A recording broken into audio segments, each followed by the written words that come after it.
आजिर ये video EMRS रे जो माने फॉर्म अप्लाई करिसंती सेमानंको पई बहुत ही इंपोर्टेंट वीडियो अटे।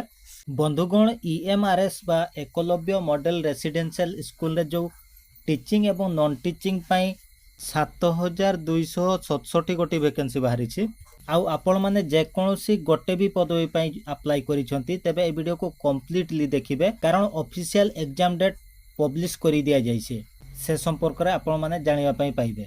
जो माने केवल +2 पास करिसंती किंबा +3 पास करिसंती सेमानंको पई ईएमआरएस रे बहुत ही भलो दरमार पदवी रहिछि।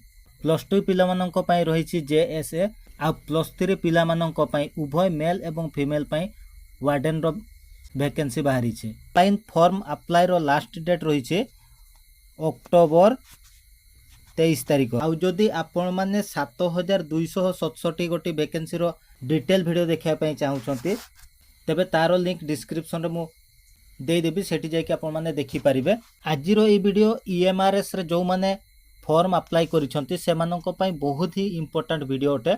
एग्जाम डेट जानिबा अगरु जदि चैनल को सब्सक्राइब करि नांती तेबे आजिरो वीडियो को गोटे लाइक करिबा सो सांगो मानंको पाखो को शेयर करंतु। एमिति ही इंपोर्टेंट जॉब अपडेट गुडी को सर्वप्रथमे जानिया पई चैनल को सब्सक्राइब करी ऑल नोटिफिकेशन बेल को ऑन करिके रखंतु। बंधुगण नोटिस आपनकर बाहरी छि देखंतु 10/10/2025 रे एकलव्य मॉडल रेसिडेंशियल स्कूल रे जो बाहरी तिला आपनकर 7267 गोटी वैकेंसी।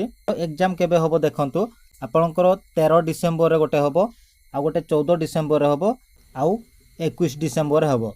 एडमिट कार्ड डाउनलोड करिले आपन माने जानि परिबे आपनकर एग्जाम को डेट रे रहउছে। आपण माने को डिस्ट्रिक्ट रो ए वीडियोटी को देखुचंती तळे थिबा कमेंट बॉक्स रे निश्चय कमेंट करिके जणाइबे। पुणी देखा हबो एमिति आउरी एको नुवा वीडियो रे। धन्यवाद।